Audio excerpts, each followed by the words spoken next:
قاتل معه ربيون كثير فما وهنوا لما أصابعهم في سبيل الله وما ضعفوا وما استكانوا والله يحب الصابرين. وكأي من نبي, dan berapa banyak daripada nabi-nabi, qatala ma'ahu ribbiyuna katsir, telah berperang bersamanya oleh golongan yang taat. Orang yang taat lagi ramai. Jadi rasul-rasul dan juga nabi-nabi ini mereka tidak bergerak seorang diri secara individu.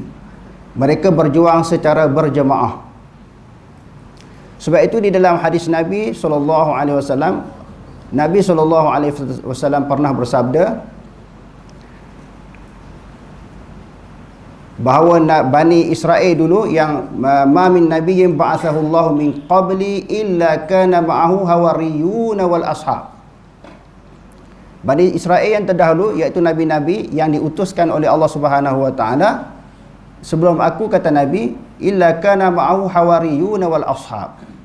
Hawariyun ni siapa dia? Pengikut-pengikut yang setia, sahabat handai, yang sentiasa bersama dengan para rasul di dalam perjuangan mereka menegakkan agama Allah. Jadi Allah Ta'ala sebut di dalam ayat ini pun sama. Berapa banyak daripada nabi-nabi yang sebelum ini, qatala ma'ahu ribbiyuna katsir, berperang bersama dengannya nabi. Ribbiyuna maknanya fa'il daripada qatala, katsirun maknanya ramai. Fama wahanu, di dalam perperangan, perjuangan, dakwah yang mereka sampaikan kepada masyarakat ataupun kepada umat mereka, fama wahanu, mereka tak rasa hina, tak rasa komen lah, orang hina, orang kutuk, orang caci. Kita ni paling tinggi orang kutuk kita kan, hentam dalam Facebook, kadang-kadang dalam WhatsApp, dalam ceramah, orang buat video hentam kita, golongan Pak Wahab kan. Jadi sikit sangatlah nak dibandingkan dengan ujian yang dilalui oleh para nabi yang terdahulu. Fama wahanu, mereka tak rasa hina pun dengan tekanan, dengan ancaman yang kita baca di dalam ayat yang lalu. Rasulullah menerima 3 ancaman. Wa idh yamkuru bikal ladzina kafaru liyusbituka aw yaqtuluka aw yukhrijuk wa yamkuruna wa yamkurullah wallahu khairul makirin. Ancaman yang dihadapi oleh Rasulullah SAW nak tangkap, memenjarakan Nabi, nak buang daerah dan nak membunuh Nabi. Mereka merancang, Allah Subhanahu wa taala merancang, tetapi perancangan Allah Subhanahu wa taala sebaik-baik perancangan. Mereka tidak rasa hina, tidak rasa lemah lima asabahum fi sabilillah, sesuatu yang menimpa mereka pada jalan Allah, pada kerja-kerja menegakkan jalan Allah. Apakah maksud kerja-kerja menegakkan agama Allah Ta'ala? Bukan tertentu khusus kepada peperangan sahaja. Sebab itu Nabi SAW bersabda, wa man qatala litakuna kalimatullahi hiyal ulya fahuwa fi sabilillah. Qatala ini bukan membunuh, maknanya berjuang. Qatala yuqatilu muqatalatan wa qitalan wa qitalan. Dia ada 3 masdar di situ kan. Jadi maknanya qatala di sini berperang. Berperang dengan maksud berjuang. Sebab tu dia kata wa man qatala. Dia tak kata wa man yaqtulun ataupun wa man qatala. Kalau qatala dah tentu membunuh. Qatala yaqtulu qatlan, itu maknanya membunuh. Tetapi qatala maknanya berjuang. Sebahagian daripada perjuangan membunuh orang di dalam peperangan. Sebagaimana yang dilakukan oleh orang Palestin sekarang terhadap Israel. Mereka tidak merasa hina sesuatu yang menimpa mereka pada jalan Allah, pada perjuangan mereka menegakkan agama Allah Subhanahu wa taala. Wa ma dha'fu, tak rasa lemah. Kita ni kadang-kadang rasa lemah juga. Bila kita cerita, sampaikan terang, orang tak nak ikut-ikut, degil. Dan kita tunjuk fakta, bukti, dalil, hujah, tunjuk kitab, muka surat sekian, pengarang sekian-sekian. Ataupun kadang-kadang kita bagi dalil Quran, hadis, Quran, surah apa, ayat apa kita bagi. Hadis riwayat siapa, hadis sahih tu, terang. Lepas kita buat kuliah ni, dia ada komen bawah pula. Wahabi cakap imam macam tu, semua tak betul, dia kata. Kita terang seberapa peluh ni. Kadang-kadang rasa geram juga. Kalau ada di depan ni, rasa nak tarik telinga. Tapi para nabi wa ma dha'ufu, tak rasa lemah dengan tentangan yang dihadapi daripada kaum mereka. Mereka tak rasa lemah. Wa mastakanu, dan mereka tidak menyerah. Tak menyerah kalah. Sama ada nak ikut ke tak nak ikut punya pasal, hidayah milik Allah Taala. Tetapi kerja aku menyampaikan. Wallahu yuhibbus sabirin, dan Allah Subhanahu wa taala sayang, kasih, cinta kepada orang yang sabar. Dalam ayat yang lain Allah Taala sebut innallaha la yuwaffas sabiruna.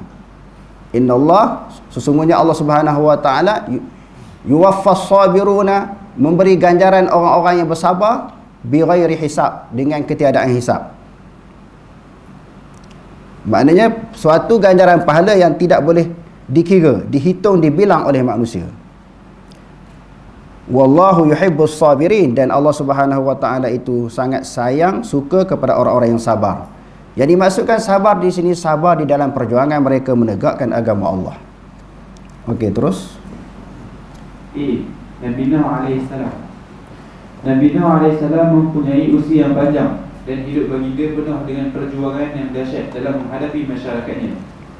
Firman Allah Subhanahu wa taala, "Kana yarju liqa'a Allah fa inna ajala Allah la'at wa huwa as-sami'ul 'alim wa man jahada fa inna ma yujahid." Maksudnya, dan sesungguhnya kami telah mengutus Nabi Nuh kepada kaumnya, maka tinggallah ia dalam kalangan mereka selama 950 tahun.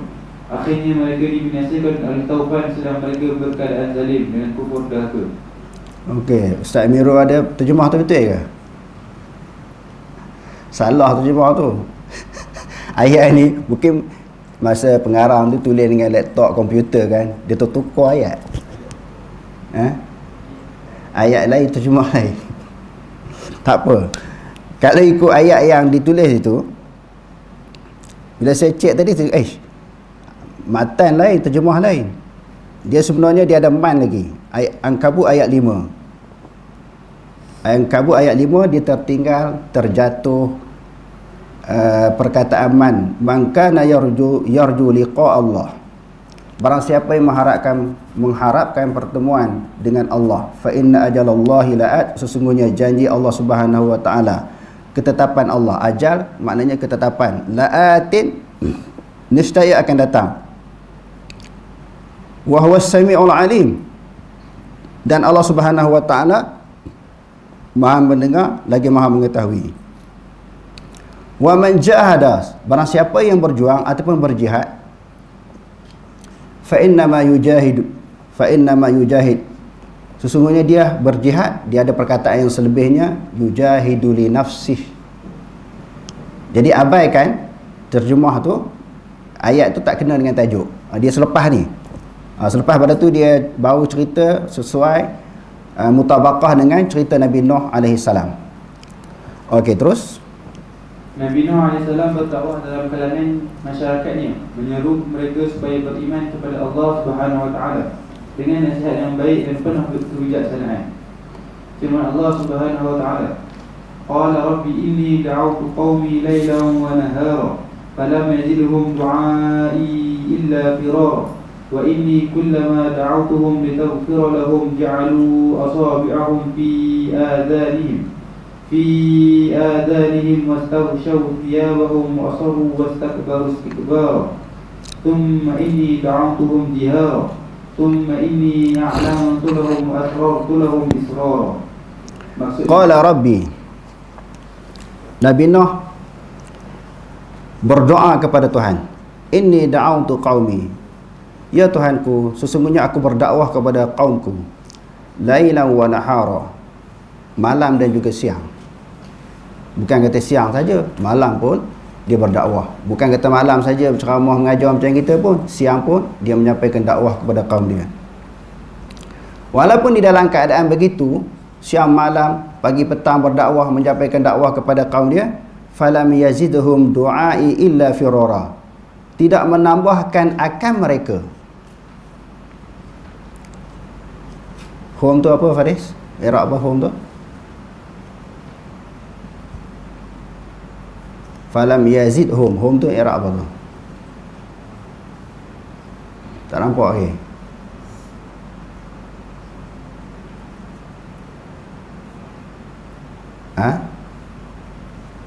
Maf'ul muqaddam. Du'ai maknanya fa'il muakhar. Tidak menambah akan mereka oleh seruanku. Seruan dakwahku illa firara, melainkan lari ya. Siang malam pagi petang berdakwah, tidak menambah kebaikan, tidak menerima dakwah yang disampaikan, melainkan makin jauh, makin lari dengan Nabi Nuh. Kita tengok Nabi Nuh ni utusan Allah. Kalau kita nak kata bil hikmah, paling hikmah lah para nabi, para rasul di dalam menyampaikan dakwah, bukan macam kita. Dalam keadaan begitu pun orang makin jauh dengan Nabi Nuh, makin lari. Tidak menambahkan akan mereka oleh seruanku, melainkan duk lari ya. Dengar ceramah lari, dengar ceramah lari. Bukan bertambah bilangan dan pengikut Nabi Nuh. Wa inni kullama da'autuhum, sesungguhnya aku setiap kali aku menyampaikan dakwah kepada mereka, litaghfira lahum, supaya engkau mengampuni bagi mereka, ja'alu asabi'ahum fi adhanihim, mereka meletakkan jari jemari mereka di telinga. Apa maksud tutup telinga, tak nak dengar ceramah? Kaum Nabi Nuh ni punya dahsyat. Dia tutup telinga, tak nak dengar. Maksud jari dalam telinga. Hak kita ni orang marah pun dia dengar juga. Walaupun dia nak dia nak komen, dia nak kritik, tapi dia dengar. Okey lagi. Tapi lama kelamaan kita terang-terang, insya-Allah dia dapat petunjuk, dapat hidayah daripada Allah. Tapi hak ni tak nak dengar langsung ni. Masuk jari dalam telinga. Bukan itu sahaja. Wastaghshaw thiyabahum. Tutup muka, tak nak tengok muka Nabi Nuh Tutup telinga satu, ambil kain tutup muka. Orang Perak orang tergetik sangat tengok muka Nabi Nuh ni. Benci sungguh, nak marah sungguh. Sampai macam tu suasana keadaan. Reaksi daripada kaum Nabi Nuh bila mendengar ceramah dakwah yang disampaikan oleh Nabi Nuh AS. Wa asaru, mereka berkekalan dalam keadaan begitu. Bila sampai ceramah, tutup telinga, tutup muka. Wastakbaru, mereka sombong. Istikbara, kesombongan yang melampau. Sombong-sombong sungguh. Bukan kata sikit-sikit punya sombong, sikit-sikit punya kerah hati, tak. Kerah hati sungguh, sombong sungguh, debel sungguh, samsing sungguh, kerah kepala sungguh. Lalu Nabi Nuh kata di dalam doa dia sebut apa lagi? Summa inni da'autuhum jihara, kemudian aku menyampaikan dakwah kepada mereka dalam keadaan terang. Terang di sini sebahagian ulama kata, sebahagian ulama tafsir sebut terang di sini maknanya mengangkat suara tinggi pun tak boleh terima juga. Yang kedua, menghimpunkan mereka ramai-ramai. Maksud yang jihara di sini, yang pertama mengangkat suara yang tinggi supaya jelas ucapan yang disampaikan oleh Nabi Nuh. Yang kedua, kumpul mereka ramai-ramai secara terang-terang, kumpul secara berkumpulan, secara jemaah. Tak jalan juga. Summa a'lantu lahum, kemudian aku sampaikan, iklankan kepada mereka. Wa asratu lahum asrara, aku sampaikan kepada mereka secara perlahan-lahan, tidak tinggi suara. Yang kedua, ulama kata secara infiradi, secara individu. Hak secara kumpulan pakat duk bus apa dia Nabi Nuh, duk lawan, duk tentang. Dia teka seorang-seorang pula, dia kutip seorang-seorang, pun tak jalan juga. Bila ramai-ramai dia mau pakat nantang, pakat nak kritik Nabi Nuh, nak kutuk. Sebab ramai dia ada geng kan, dia saling kuat menguat di antara satu sama lain. Kaedah yang kedua, Nabi Nuh kutip, panggil seorang-seorang pula, pergi jumpa seorang-seorang, pun tak jalan juga dakwah. Tak terima juga, punya degilnya kaum Nabi Nuh ni. Jadi inilah sebahagian daripada cabaran yang dilalui oleh para nabi yang terdahulu, khususnya Nabi Nuh AS. Okey, terus. Malangnya masyarakatnya menolak dakwah yang dibawa oleh Nabi Nuh AS dan melemparkan berbagai-bagai tuduhan ke atas baginda AS. Antaranya Nabi Nuh AS dituduh bodoh dan sesat. Firman Allah Subhanahu wa taala, qala al-mala'u min qaumihi inna lanaraka fi dhalalin mubin قال يا قوم ليس بي ضلالة ولكني رسول من رب العالمين أبلغكم رسالات ربي وأنصح لكم وأعلم من الله ما لا تعلمون. Telah berkatalah oleh pemimpin-pemimpin, pembesar-pembesar daripada kaumnya. Kaumnya di sini adalah kaum Nabi Nuh alaihi salam. Inna lanaraka fi dhalalin mubin. Sesungguhnya kami melihat engkau wahai Nuh berada di dalam kesesatan yang nyata. Orang yang mendapat petunjuk daripada kalangan Nabi adalah Nabi itu sendiri, Rasul itu sendiri. Sebab Allah Subhanahu Wa Taala wahyukan kepada para Rasul dan para Nabi, sudah tentu mereka paling mendapat petunjuk, mereka paling betul, mereka paling okey. Tetapi ketika menyampaikan dakwah kepada kaum mereka, balasan kaum mereka, reaksi kaum mereka, kata-kata kaum mereka apa dia? Kami melihat engkau wahai Nuh berada di dalam kesesatan yang nyata. Bukan saja sesat dengan terang. Sesat sungguhlah Nabi Nuh ni. Sesat yang nyata, yang terang. Bukan sesat yang tersembunyi. Orang kata terang lagi bersuluh. Nabi Nuh dituduh sebagai sesat. Sedangkan dia membawa firman Allah, wahyu-wahyu Allah, risalah daripada Allah, agama Allah, dakwah daripada Allah Subhanahu Wa Taala.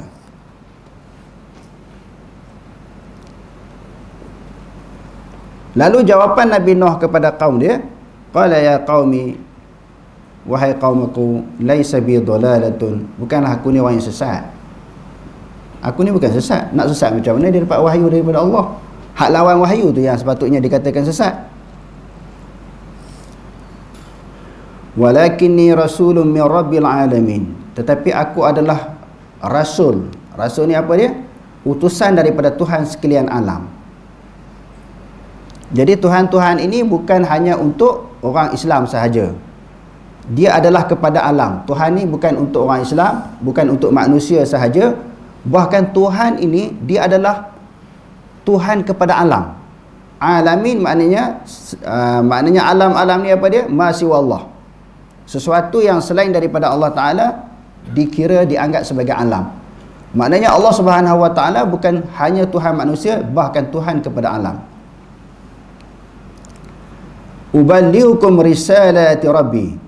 Aku menyampaikan kepada kamu akan risalah Tuhanku. Akan risalah Tuhanku maknanya wahyu daripada Tuhanku, perintah daripada Tuhanku. Wa ansahu lakum, aku sentiasa menasihati kamu. Nabi Nuh kata apa? Aku sentiasa menasihati kamu. Sebab apa kita menterjemahkan sentiasa? Karena itu fi'il mudhari'. Fi'il mudhari' ni dia punya maksud, dia punya peranan, dia punya amalan fil hal wal mustaqbal. Sentiasa menasihati kamu. Wa a'lamu minallahi ma la ta'lamun. Aku mengetahui daripada Allah sesuatu yang kamu tak tahu. Apa maksud? Sebab apakah aku sentiasa menasihati kamu? Sebab aku tahu daripada Allah sesuatu yang kamu tak tahu. Apa yang aku tahu daripada Allah? Orang yang tak beriman, balasan dia sekian-sekian. Di akhirat nanti dia dihumbankan dalam neraka. Orang yang beriman dimasukkan oleh Allah Ta'ala dalam syurga. Maknanya aku tahu sesuatu yang kamu tak tahu. Kamu tak tahu kesan, balasan, hasil, natijah dengan sebab tak beriman kepada Allah. Dengan sebab kamu menolak dakwah yang aku sampaikan, kamu tak tahu apa kesannya. Aku tahu. Aku tahu aku daripada Allah. Allah Ta'ala wahyu kepada aku tahu kesan dia. Kesan orang tak beriman dia tadi. Kesan orang yang tolak dakwah yang aku sampaikan, aku tahu apa kesan, apa balasan. Sebab tu Nabi Nuh kata, wa a'lamu minallahi ma la ta'lamun. Aku mengetahui daripada Allah sesuatu yang kamu tak tahu. Okey, terus. Baginda alaihissalam juga dituduh gila. Firman Allah Subhanahu Wa Taala, "Kadzabat qablahum qaum Nuh fakadzabu 'abdana wa qalu majnunun wazdudir." Telah mendustakan sebelum mereka oleh kaum Nuh. Fakadzabu, lalu Allah Subhanahu Wa Taala kata, fakadzabu, mereka mendustakan. Selalu kita jumpa ayat-ayat mendustakan. Apa maksud mendustakan? tidak mempercayai, yang pertama tidak mempercayai seruan yang disampaikan, didustakan, maknanya ditolak, tidak mempercayai, tidak menerima, bahkan menentang. Fakazzabu abdana, Allah Subhanahu wa taala menjelaskan mereka telah mendustakan abdana, hamba kami. Siapakah yang dimaksudkan dengan hamba kami di sini? Iaitu Nabi Nuh alaihi salam. Wa qalu, dan mereka berkata majnunun. Nuh itu adalah seorang yang gila. Wazdujir, dan dia diberi ancaman. Apa maksud ancaman? Diberi ugutan. Kamu masih berterusan menyampaikan dakwah kepada kami, ajak kami ikut kamu, beriman kepada Allah, beribadat kepada Tuhan yang kamu imani, tinggal Tuhan-Tuhan kami, kamu akan dikenakan tindakan sekian-sekian. Wazdujir, diberi ancaman. Ancaman dan juga tekanan. Maknanya ugutlah ugut. Lain kali kalau datang lagi ceramah kepada kami, terang kepada kami, ajak kami beriman kepada Allah, kami akan kenakan sesuatu tindakan kepada kamu. Sebab di dalam ayat yang lain Allah Subhanahu wa taala berfirman, walaqad arsalna nuhan ila qaumih faqala ya qaumi ibudullaha ma lakum min ilahin ghairuh. Sesungguhnya kami telah mengutuskan Nabi Nuh kepada kaumnya. Dalam keadaan kaum Nabi Nuh AS menyembah Tuhan-Tuhan yang selain daripada Allah, Nabi Nuh kata, wahai kaumku, sembahlah Allah Subhanahu wa taala, malakum min ilahin, tidak ada bagi kamu mana-mana Tuhan. Hak kamu duk sembah tokong, berhala, pokok, batu dan sebagainya, bukan Tuhan. Dalam perbahasan kita yang lepas-lepas kita sebut Tuhan dia ada dua, ilahul haq wa ilahul batil. Tuhan yang benar iaitu Allah Subhanahu wa taala. Ilahul batil, Tuhan-Tuhan yang disembah oleh orang yang bukan Islam, oleh orang kafir. Malakum min ilahin ghairuh, tidak ada mana-mana Tuhan selain dia. Selainnya iaitu selain Allah Subhanahu wa taala. Kaum Nabi Nuh ni tak boleh dengar perkataan tu. Kerana penyembahan mereka terhadap berhala, Tuhan-Tuhan yang lain daripada Allah Subhanahu wa taala telah menjadi sebatian di dalam diri mereka. Lalu apabila Nabi Nuh AS sentiasa menyampaikan seruan dakwah kepada mereka, mereka memberi ancaman dan juga ugutan. Okey, terus. Baginda AS juga dituduh suka berbalah dan berbohong kepada masyarakat. Suka bertengkar, berbalah. Dan suka berbohong kepada masyarakat. Firman Allah Subhanahu wa taala, qalu ya Nuh qad jadaltana fa'tarta jidalana fa'tina bima ta'iduna in kunta minas sadiqin. Mereka berkata, wahai Nuh, qad jadaltana, kau ni suka berdebat dengan kami lah. Perkataan ni pun dilontarkan oleh pihak yang tertentu kepada golongan sunnah ni. Ni bukan suka berdebat, sikit debat. Padahalnya hak dia hentam kita tu dia tak sebut. Dia duduk kata kita kafir, sesat bila kata Allah Ta'ala Ta'ala tu kan. Hak tu dia tutup. Bila kita ajak dia forum ke berdebat, buat wacana ilmiah ke, tengok. Tuan-tuan tengoklah, ini di antara ciri-ciri Pak Wahab. Kaum muda dulu, Dr. Hamka sebut kaum muda kan. Ini ciri-ciri Wahabi. Sikit-sikit debat. Lepas tu dia bacalah hadis yang Nabi larang berdebat tu kan. Belajar ilmu kerana nak tunjuk alim, nak tunjuk hebat, suka berdebat dengan orang, janji neraka kan. Sebenarnya kita dah cerita hari tu, mana ada orang, sama ada dalam kumpulan Asy'ariyah ke, Salafi, Wahabi ke, dia belajar ilmu, tujuannya nak berdebat dengan orang. Mana ada orang? Tak ada. Tak ada itu yang niat mereka. Belajar kerana Allah Ta'ala. Cuma sekarang ni kita panggil debat sebab tuduhan. Nak jawab tuduhan. Sekadar tu je. Sebab dia kata kita buat berat. Dia kutuk kita macam-macam. Kalau betul sangat hujah kamu, apa yang kamu sebut tu kalau sekiranya betul, kamu kena mempertahankan hujah kamu. Sebab tu orang kata, ada pepatah Melayu sebut apa? Berani kerana benar, takut kerana salah. Kalau betul kamu yakin kamu betul, pegangan kamu betul, kami ni memang sesat, bahkan dituduh sebagai kafir, marilah kita berdebat. Sekadar tu je. Bukan kita berdebat ni nak cari pasal dengan orang, sekadar nak menjawab tuduhan. Jadi tuan-tuan yang hadir, yang dengar kuliah pada malam ni, Jadi tak heranlah tuduhan itu pernah berlaku dilalui oleh para nabi yang terdahulu. Qad jadalta, kamu ni suka berdebat. Fa aksarta jidalana, memperbanyakkan debat dengan kami. Maknanya rajin sangat. Hobi kamu suka berdebat wahai Nuh. Suka bangkang orang. Semua orang buat tak betul, kamu saja yang betul.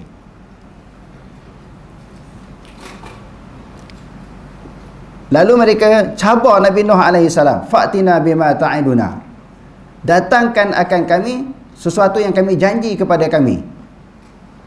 Kamu janji tak beriman ni kena azab kan, kena seksa kan. Allah Ta'ala datangkan azab. Mari. Sampai lagu tu cabar Nabi.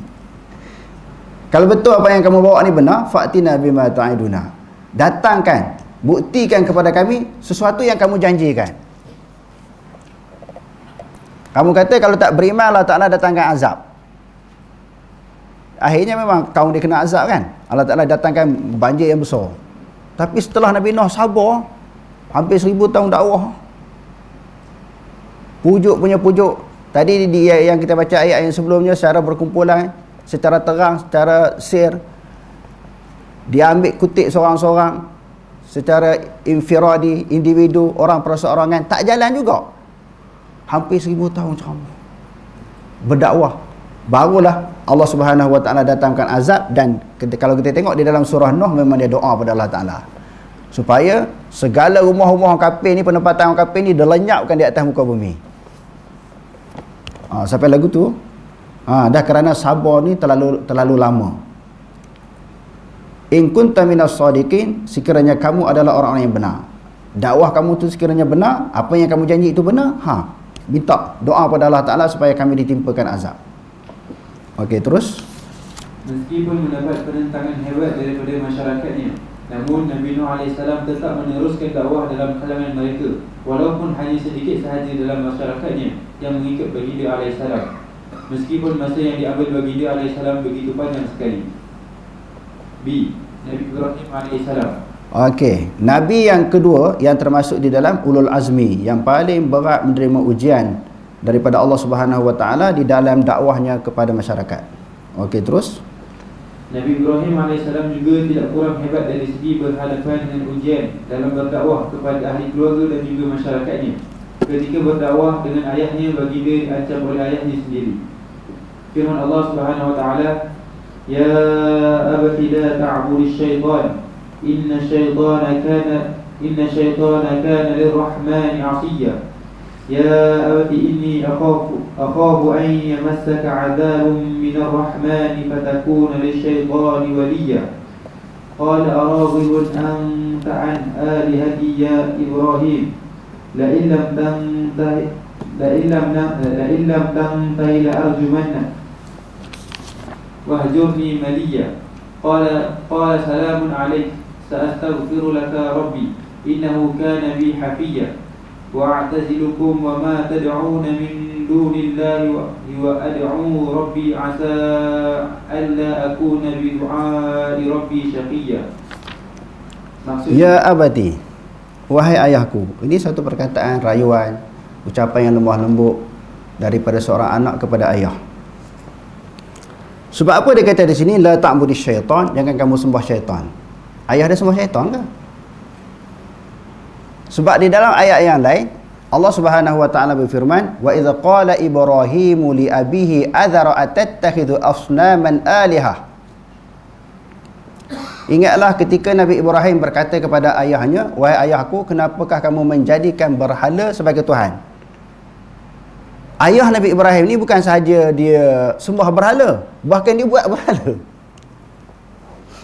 Nanti kita akan jumpa ayat yang ayah Nabi Ibrahim ni suruh Nabi Ibrahim jual berhala.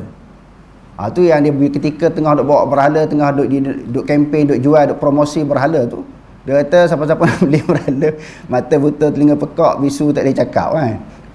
Jadi semua dia di samping dia melaksanakan tanggungjawab sebagai seorang anak, mengikut arahan ayah dia, dan juga memperkenankan permintaan ayah dia. Dalam waktu yang sama dia menyampaikan dakwah. Dia cerita bahawa sifat berhala ni pekak, buta dan bisu, tak boleh cakap. time ataupun hari ketika Nabi Ibrahim jual berhala, satu berhala pun tak laku. Akhirnya benda tu sampai kepada telinga ayah dia. Dan yang maksud yang kedua, kenapa dianggap dia sembah syaitan? Sebab faman yakfur bit-taghuti wa yu'min billah faqad istamsaka bil urwatil wuthqa lam fisama laha wallahu sami'un alim. Taghut itu apa dia? At-taghutu ma'ubida min dunillah. Sesuatu yang disembah selain daripada Allah. Seperti apa dia? Minasyayatin wal jin wa ghairi dhalik. Seperti syaitan, jin. Itu dipanggil taghut. Bila sembah berhala, berhala itu juga adalah merupakan desakan, dorongan daripada syaitan supaya suruh sembah. Sebab tu di dalam ayat ni dia kata, wahai ayahku, janganlah kamu sembah syaitan. Kalau kamu sembah berhala, maksudnya kamu telah sembah syaitan. Syaitan memang suka orang-orang yang menyembah selain daripada Allah. Inna syaitana kana lirrahmani 'asiyya. Sesungguhnya syaitan itu bagi Tuhan yang Maha Pemurah itu selalu melakukan maksiat. Maksiat yang paling besar, dia ingkar dengan perintah Allah. Bila Allah Subhanahu Wa Taala suruh sesuatu perkara, dia lawan, dia tentang. Ini perangai syaitan. Kenapa kamu nak sembah syaitan? Sedangkan syaitan itu bagi Tuhan yang Maha Pemurah itu melakukan maksiat. Maksiat ini maknanya derhaka. Lalu Nabi Ibrahim pujuk lagi ayah dia. Ya abati inni akhafu, wahai ayahku, sesungguhnya aku bimbang, khawatir, takut, an yamassaka azabun minar rahman, kamu akan ditimpa azab daripada Tuhan yang Maha Rahman. Fatakunu lisyaitani waliya, maka jadilah kamu bagi syaitan itu sahabat, teman dan juga pemimpin. Kamu sembah berhala, sembah syaitan, maka kamu telah menjadi sahabat kepada syaitan, jadi teman kepada syaitan. Kamu telah melantik syaitan sebagai pemimpin kamu, bukan Allah Subhanahu Wa Taala sebagai pemimpin. Qala, lalu ayah dia menjawab, araghibun anta an alihati ya Ibrahim, adakah kamu benci, kamu menentang Tuhanku wahai Ibrahim? La illam tantahi, kalau kamu tak berhenti menyampaikan dakwah, doa ajak aku sembah Allah Ta'ala ni, sembah Tuhan kamu, la arjumannak, aku akan rejam kamu. Apa maksud rejam?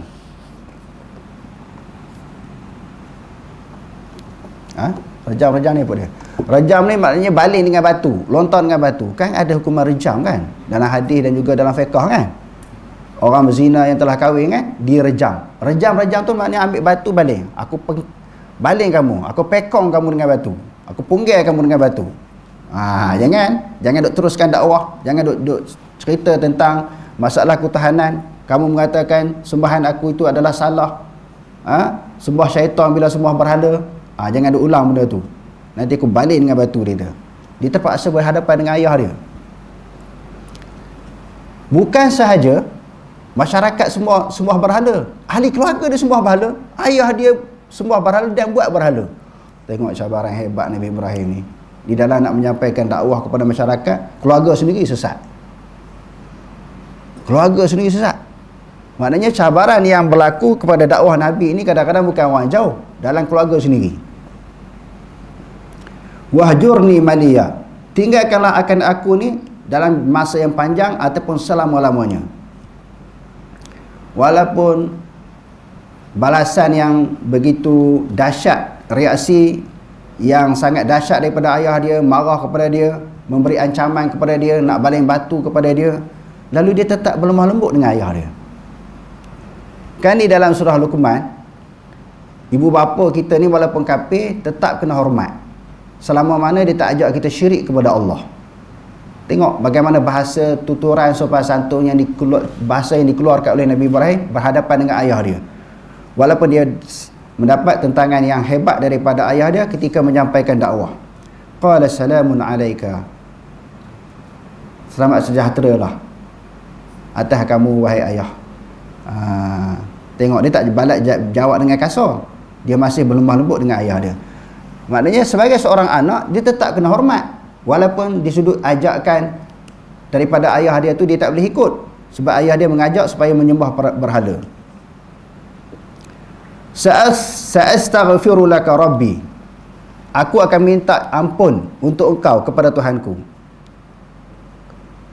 Jadi kita tengok.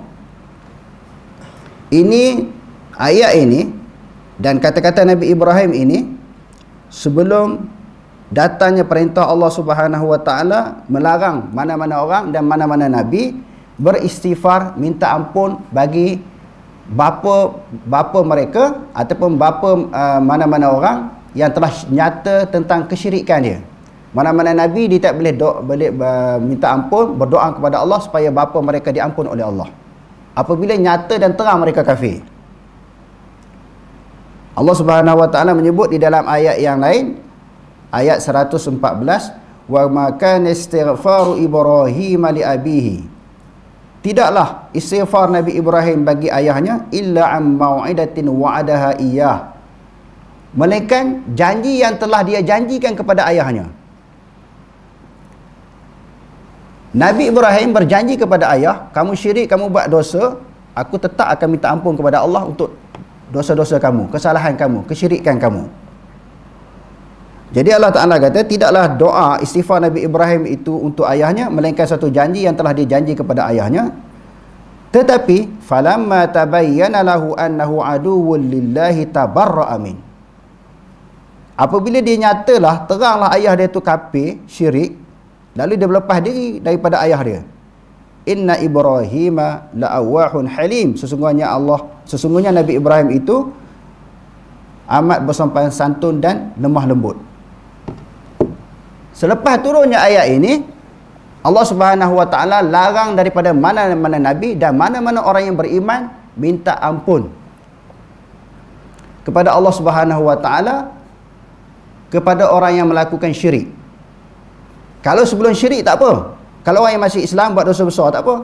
Kalau dah kafir tak boleh. Sebab Allah Ta'ala tak ampun dosa orang kafir. Walaupun orang yang kafir itu kaum kerabat, walau kana zil qurba, walaupun kaum kerabat dia. Di dalam hadis yang diriwayatkan oleh Imam Muslim, Rasulullah sallallahu alaihi wasallam bersabda, "Asta'zantu li rabbi an azura qabra ummi fa azina li, wasta'zantu li rabbi an astaghfira li ummi falam ya'zan li." Aku minta izin kepada Allah Subhanahu wa taala nak pergi ziarah kubur ibu aku, Aminah. Allah Taala bagi keizinan. Tetapi aku minta izin kepada Allah Taala nak minta ampun untuk ibu aku yang telah meninggal, Allah Taala tak bagi. Jadi sebab itulah di dalam aliran salaf menganggap ibu ayah Nabi tidak beriman kepada Allah. Sebab bukti-bukti daripada Quran dan hadis. Kalau tentang ayah Nabi, ada hadis Muslim juga. Inna abi wa abaka finnar. Seorang sahabat yang masuk Islam ditanya Rasulullah sallallahu alaihi wasallam, "Ya Rasulullah, aina abi?" Wahai Rasulullah, di mana kedudukan ayahku yang mati di zaman jahiliah? Rasulullah kata, "Finnar." Ayah kamu masuk neraka. Dia pun berpaling pada Nabi dalam keadaan sedih menangis. Nabi kita panggil dia. Kesian tengok dia menangis sebab Nabi kata ayah dah masuk neraka. Sedih lah. Siapa tak sedih bila sebut ayah masuk neraka? Nabi kata, mari.